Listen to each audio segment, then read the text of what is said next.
Alright guys, so let's go ahead and get started. So first, we're going to have to create an account. So select that you are a student. And then go ahead and put in an email that you check regularly. It's going to be really important you do so because you're going to get a lot of updates on there. And it's also important to read the requirements for a password. Make sure to have one uppercase alphabetical letter, one lowercase, one number, and one special character. So now we're going to go ahead and put in your legal first and last name and also your home address. So for these purposes, I'm going to put Michael Johnson.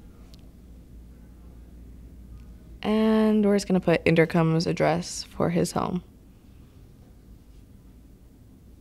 So now go ahead and put in your cell phone number. Again, make sure that the phone number you put in is a number that you check regularly, that it's your phone. And put in your date of birth. And make sure you put that you are applying as a first-year student. You are just graduating high school, so there's no way that you can be a transfer student. And that you're applying for the 2017-2018 year. And also make sure to check the boxes in order to continue. All right, we have an account, so we can go ahead and start creating our profile. Okay, so we're going to go ahead and create our profile. So we're going to go onto the Mycologist tab just to show you where all your colleges will show up once you search them in the college search tab. So you go ahead and search any college that you know is on the Common App, and we'll go into your My College tab. All right, let's go ahead and get started on our profile. So go into the Common App tab and go ahead and get started. So it's just the same information, first and last given name. Suffix means if you are a junior or senior. So in this case, it is not Michael Johnson Jr. All right, for this case, we're going to go ahead and put Mike as his preferred nickname. And say no to have you ever used any other name unless you legally have changed your name. And go ahead and put in if you are a male or female. And they give you, it's really interesting, they give you a box to be able to share your gender identity below. So if you don't recognize yourself as either male or female, you can go ahead and put how you would like to be recognized as. All right, so the phone number is already saved, so we're just going to go ahead and put no other phone. And now this is a part where you can put in your religious preference, if you have any U.S. Army status, anything like that, your demographics. So go ahead and fill it in. So Michael is Buddhist, and he is not Hispanic. He's going to go ahead and put Native Hawaiian or other Pacific Islander. And then the Common App gives him the option to specify where he's actually from: Guam, Hawaii, Samoa, etc. So Mike is going to be from Hawaii. So you're going to go ahead and click yes for the question in the section about that you are content with your demographics. So now we're going to go ahead and put your country of birth. So Mike is from the United States, and he is born in Sacramento. So we're just going to go ahead and fill this out. It's pretty self-explanatory. Obviously, has lived in the United States for 17 years because he was born here.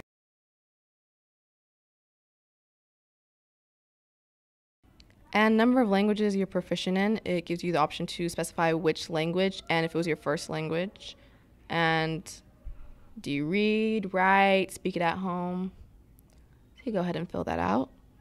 And you have to also put in your citizen status. With that being said, you need to put in your social security number as well because it's required for applying for financial aid. So it's really important you do this step. And go ahead and click yes for scholarship information. You want to get as much money as you can. So they're just going to go ahead and send your information or try to match you up with some scholarships you can be eligible for. All right, and if you're eligible for the Common App Fee Waiver, you can go ahead and fill in your information. So for this case, Mike is going to be eligible. So you go ahead and select that all that applies to you. So if you get a SAT waiver, you select yes. If you have free or reduced lunch, anything that applies to you, select it so you can receive as many fee waivers as possible.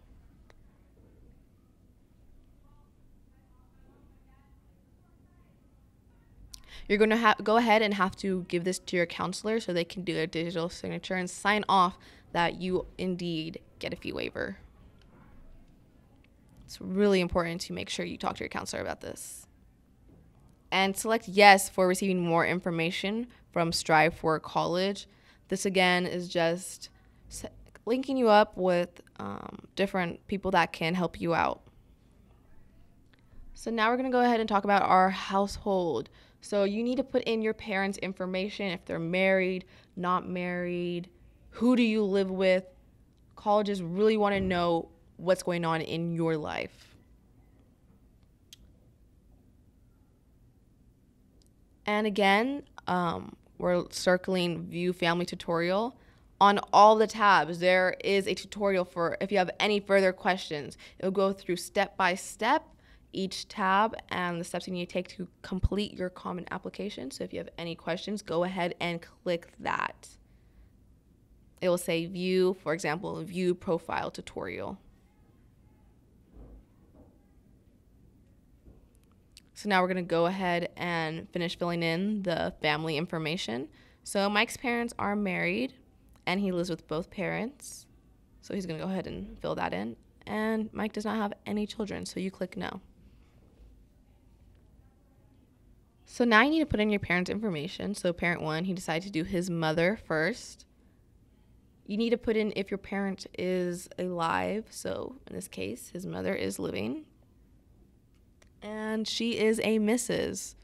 So he's just going in and filling in his mom's name, last name, her name before she was married, all of her information. And for your parents, you can also put if they have a suffix as well. And you need to put in your parents' country of birth. So in this case, she is born in the United States. And just an email that your parents check regularly. You can also put in their preferred phone number. So in this case, Jane's mobile number is preferred. And just go ahead and put that in. It also asks you if parent 1 address is the same as your home address. So if it's not, you're going to go ahead and click a different address and fill that in. But for this case, it's the same as the home address. And you also need to put in your parents' occupation as well as the highest level of education they have completed. So in this case, Jane is an engineer. She's employed, so you're going to go ahead and select employed. And her position or title is civil engineer. It also asks you if your parent is employed or retired from a college or a university. In this case, no, but if your parent is employed at a university, it's really important to put that down. Just go ahead and put in your parent's current employer. So Jane works at Caltrans, which is for the state, and just the highest educational level for her.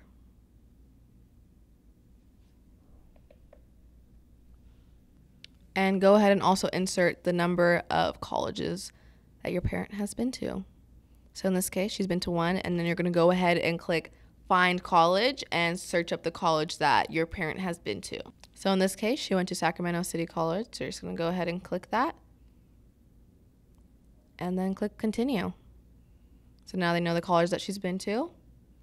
You also are going to receive how many degrees did they get from this college, the type. So in this case, she got an associate's. And then also you're going to say the year that your parent has received that degree. If your parent has received multiple degrees, you're just going to go ahead and click all of the degrees that they have received. So now for parent 2, you're going to do the exact same thing. So now he's going to do his dad. So it's the exact same thing. Nothing changes. We don't need to go through this. We just did. So now we're going to go into education. So now this is all about you. When did you start high school? So it already knows our location. So it's going to go ahead and already have some nearby schools. So we're just going to go ahead and click Inderkum High School. And the date that you started. So we started in August 2014. And Inderkum is not a boarding school, so we're going to click no. And it says, did you or will you graduate from the school? So we're going to say yes. We're applying to college, so that is the plan. And you also need to put in your graduation date. So for us, that will be May 2018. It's coming up real soon, guys. And there will be no change in progression. So now you need to put in your counselor's information. So it's going to be a Mrs. And for this case, we're going to do Miss Stoddard. So shout out to Miss Stoddard. So we're just inputting her information.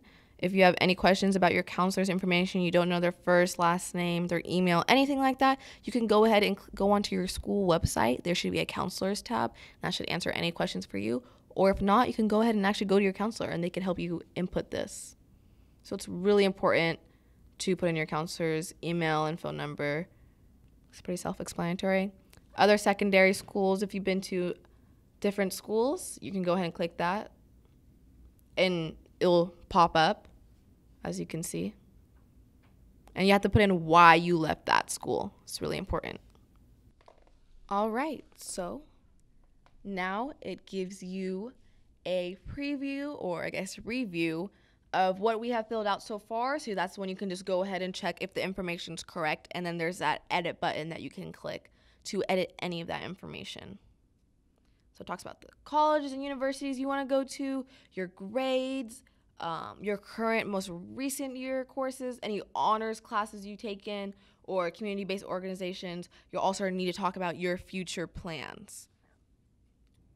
And now we're going to talk about our grades. So you need to find out your class size. For this case, we're going to say 500. You can always ask your counselors, maybe even your teachers, what your class size is if you don't know. We're going to put no class ranking because we don't have class rankings here at Inderkum. Mike has a 3.8 weighted GPA. All right, so now the current or most recent year courses. This is really important because they want to know what classes you are taking now. So that's when you go ahead and fill in your course. You can also say if it's AP, IB, honors, and they really take that into account, the rigor of the classes you're taking your senior year. So for this case, we're going to say it's an AP class. We're going to say it's AP Lit, and that we're going on a semester system just because Inderkum does go for a semester system. If your high school is something different, then you go ahead and put quarter, whatever it is. And this person, Mike, is going to be taking AP Literature for the full year. And you're just going to do the same thing for all the classes you're taking. Next class, we're putting in IB History. If you take chemistry, you go ahead and put that. If it's honors, you're going to click that. It's the same thing over and over and over again. And as you can see, it just keeps saying the same thing. Course 3, course 4, etc.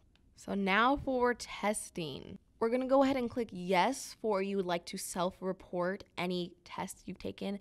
SAT subject tests, SATs, AP, IB. We're going to go ahead and click yes so that you can put in your scores.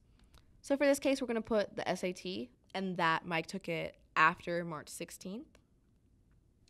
And then it gives you a yes or no question for international applicants. So we're just going to go ahead and click no. You don't even have to bother up with that one. And then you have to say the number of SAT scores you wish to report. So we're going to go ahead and say 1, and that he did take it with the essay. So you just go ahead and fill in your SAT score at this point. Say your math score, your reading score, all of that. That is up to you to do. If you need if you have any questions on that, you go onto the college board and it'll answer everything. So since Mike is imaginary, we don't have his SAT scores. So we're just gonna go ahead and next to activities. So we're gonna go ahead and click yes that we have activities that we would like to report. And then this, you can clearly see it gives you when you participated in these activities. So you have to say the type of activity that you've done, if you have any leadership role in it, a description of it, and the grade level. You're also going to say if it was during the school year or during summer, hours you spent on it. It also gives you an option. It's a drop-down section of the activities that you can do. There's dance, debate, music, work, anything like that. And there's also another option if you don't see anything on there that you've done. And now writing. This is one of the most important parts. This is how the colleges know who you are. So you're going to go ahead and click I understand. And after that, you read that. There are going to be college essay prompts for the Common App. Go ahead and click the prompt that relates to you the most. Make sure that your response is no shorter than 250 words and no more than 650 words. It's really important that you're within those parameters. And then it gives you a box to go ahead and start your essay. And you can also go do it on Google Docs and transfer it. That's why it has that triangle there that the cursor just went over. It's really interesting. They also have a disciplinary history. So if you have ever been in trouble with the law or anything like that, which I highly doubt. So for this case, we're just going to say no. And that's it.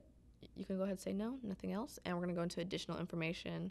If there are any type of circumstances that you have gone through, like you had to miss school for a couple months to help take care of your family and actually work, you're going to go ahead, that's just an example, you're going to go ahead and click yes and actually fill in what those circumstances are. So if you have any gaps in your grades, like, maybe you got a C, but all the rest of your grades are an A and it's because of some type of family situation, that is your chance to go ahead and explain yourself, explain to the Common App, explain to the colleges what was going on in your life. And it gives you the same box as it did for the personal essay. You could go ahead and do this in Google Docs and transfer it over, have it be edited. It's by someone that you trust. And then you're going to go ahead to the next tab once you're done with all of that and input your courses and grades. So since we didn't put any colleges on our list where it didn't pop up, our transcript, but you're going to say yes that you have access to your transcript because all of our counselors have given it to us through this college workshop. If not, you can go ahead to your office or counselors and they will be gladly give it to you. And then it goes to your grades. So your 9th grade, 10th grade, 11th grade, and 12th grade courses, you have to go ahead and manually input those. Same thing for the 10th grade. You just click add your 10th grade courses and you're gonna go ahead and have to watch the video on how to do it because it is a little complicated, but that's why they have the video there for you. And other courses. So if you took any type of summer course, college course, that's your chance to say yes and input those as well. And then you're done.